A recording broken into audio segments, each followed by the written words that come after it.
Ahoj, protože musím napustit všechny stupně a podstupně na schodiště, je jich 16 dohromady, tak si vytvořím stojan na natřený dílce. Pod videem je zase odkaz na model ve SketchUpu, který jsem vytvořil kvůli rozměru, abyste viděli nebo abyste měli představu. Já jsem si materiál už připravil jsem si 2 trámky, to bude na podstavec, už jsem si je ohobloval, zakrátil. Pak jsem tady udělal a ohobloval, zakrátil latě.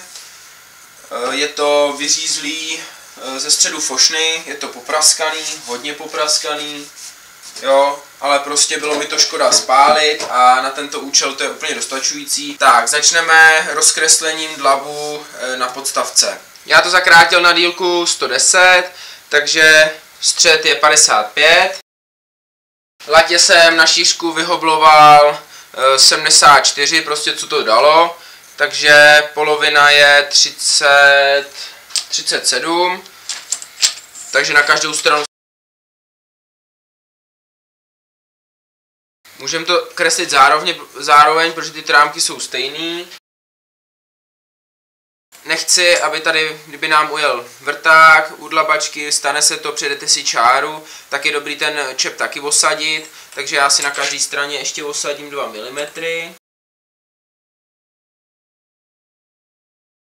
Protože budeme dělat průchozí čep, tak si to nakreslíme i z druhé strany, a to z důvodu toho, že když se dělá průchozí čep ručně, tak se dělá trošku konicky, aby když ho zaklínkováváme, tak aby se měl kam roztahnout. Takže já to dělám na dlabačce tak, že tady si udělám vlastně to 2 mm osazení, ale z druhé strany, kde vlastně ten čep průchozí, tak si už dávám tu celou šířku ty latě.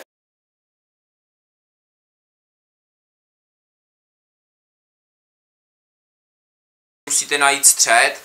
Já k tomu třeba používám rejsek, takže si ho orientačně dám do půlky a zkouším to někde tam, kde to není vidět. Označím si, je vidět, že to přesahuje, a teď vlastně si to můžu nastavit mezi ty 2 rysky. Já si ten střed si to značím vždycky aspoň na prvním kusu, abych si to zkontroloval, protože nikdy nesmíte stroji s metrem nebo jakoby s tím odměřováním věřit. Je vždycky dobrý si to kontrolovat, aspoň při tom prvním dlabu. Teď potřebujeme rozkreslit tyhle ty latě, takže nejdřív si nakreslíme na obou 2 latích ve spodu čep. Je dobrý, když se takhle dělají 2 dílce, tak jenom pro jistotu si to nastavit a stáhnout svěrkou. Tak, délka čepu je hloubka materiálu, takže já si to vlastně můžu takhle posadit. Tady si to, s touhle hranou si to zarovnám. Já si to přerýsuju jenom na 2 hrany, protože já si pak udělám doraz na pile, tak je to vždycky jenom pro kontrolu a nemusí se to rýsovat dokola. Ale jestli to budete dělat ručně podle pilky, tak si to musíte rozkreslit. Teď si musím nakreslit ještě šířku čepu. Já budu dlabat sukovníkem 22, takže si zás najdeme střed. Na každou stranu 11 mm.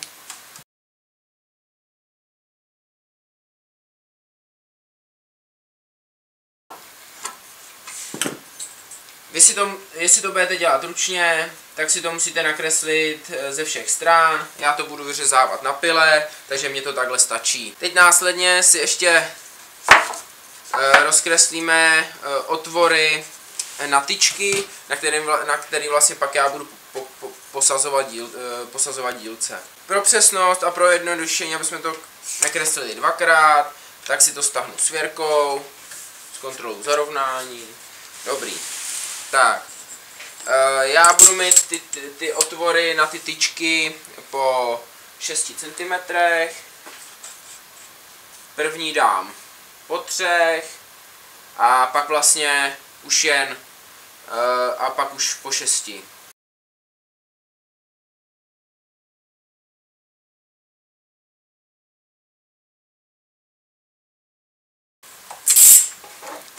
Tak a teď si to vlastně přenesu úhelníkem a každou čárku. Tak, teď mám všechno rozkreslený a začnu dlabáním dlabu do podstavců. Takže jsem si nastavil doraz a vejšku. Doraz jsem si nastavil kousíček za půlku, aby nám tam něco náhodou nezůstalo. A z tyhle ty strany neboli z vrchu, kam se vlastně bude takhle vsazovat ten čep, tak teda budu vrtat s tím osazením ty 2 mm.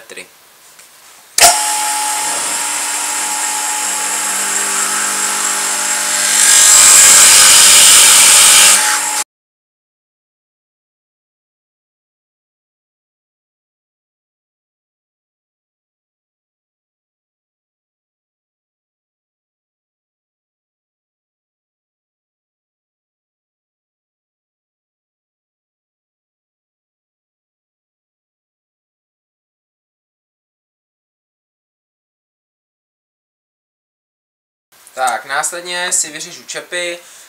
Na 2 čepy se mi nevyplatí nastavovat fréza a přidělávat čepovací vozejk, takže to udělám tady pomocí kolíbky, co jsem si vyrobil. Čárku si nastavím vlastně, co mám prořízlý v kolíbce. K tomu si takhle svěrkou přidělám doraz. Teď následně si potřebuji taky vyštelovat vejšku kotouče.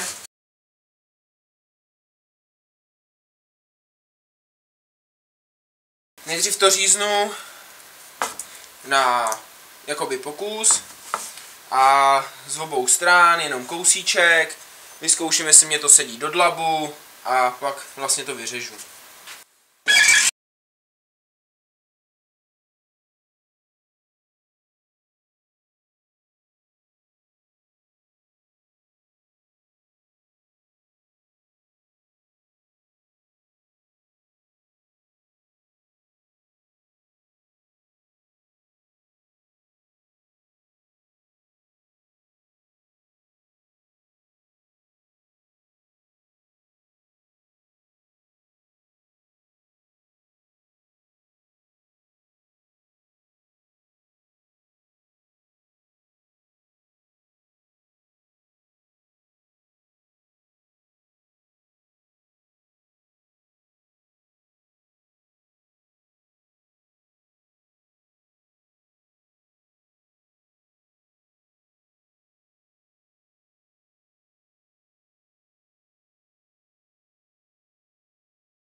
Doraz si nechám, teď si jenom dám kotoučiště níž, abych si udělal to osazení ty 2 mm.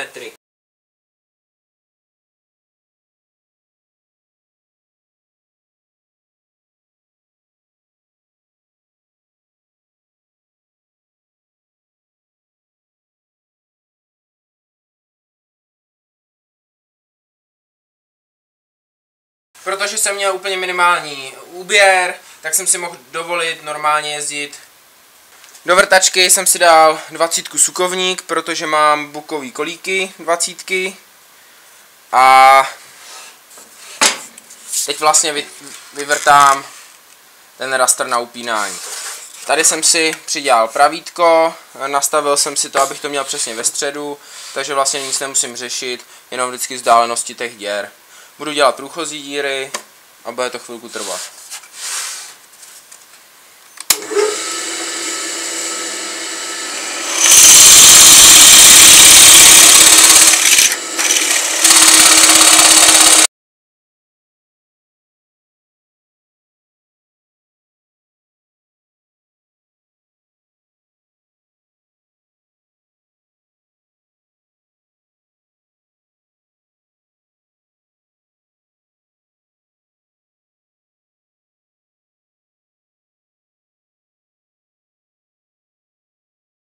Máme vyvrtáno, teď si dám do rejsku 18 mm odhadem, nemusí to být nic přesného, udělám si rysku. Koukám, že když mě to tady takhle krásně vychází s tím osazením, tak ani nemusím měřit, jo, ten rysek mi dál nejde. A na začátku ty čárky udělám 6 dírů, protože tady to budu rozříznout pásovkou a aby mě tam šel vlastně klapnout klínek zaťukat, a tady vlastně uděláme na konci díru kvůli tomu, aby se nám to jakoby dál neštípalo.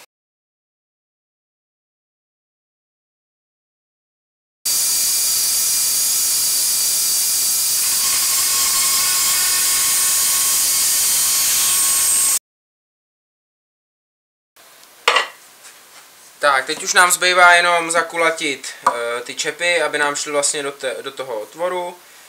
Takže si vezmeme rašply a normálně ty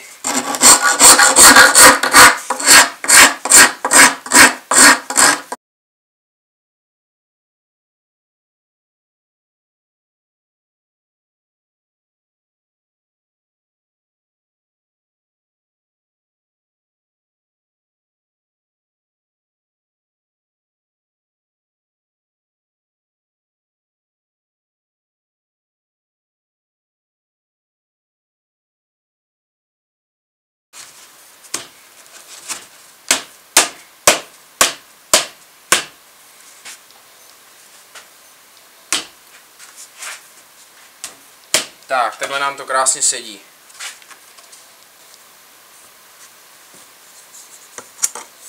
Tak, namažu to lepidlem.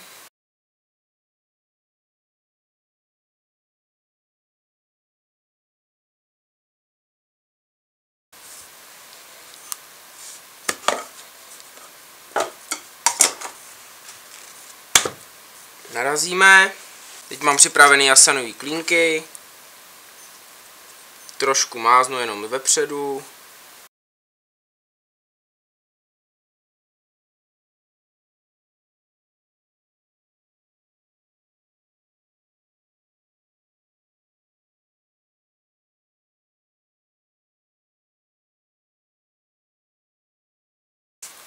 Necháme zaschnout. Lepidlo zaschlo. Teď stačí odříznout klínky.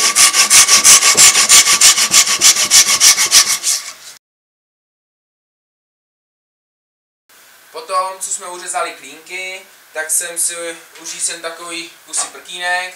Jsem na jediným rutem chytil tady ze spoda. To je kvůli tomu, kdyby byla křivá zem, tak aby se nám to nevrchlalo a hlavně, aby nám to drželo balanc. Aby se nám to jen takhle nezrátilo. Jo? Potom jsem si nakrátil 20kový kolíky, prodávají se většinou 80 dlouhý, takže jsem to vzal na půl a na přeskáčku jsem to tam nějak naskládal. Normálně to jde předávat, takhle si dám sem. Jde o to, že když budu natírat schody, tak stejně tady ten prostor musím mít větší, takže bude to v jednu díru a ten kolík dám jakoby do 3/4, nebo aspoň za půlku. Když budu dělat podstupně nebo něco lehkého, tak si můžu dovolit to mít takhle a jenom do půlky, aby to šlo i z druhé strany. A v klidu to udrží. Na tomhle stojanu je výhoda toho, že si to můžu dát, jak daleko chci od sebe. Takže tam můžu mít i prostě malinký dílce, malinký prkínka. Tady je fotka, jak jsem to měl naskládaný plný schodů. Ahoj, u dalšího videa.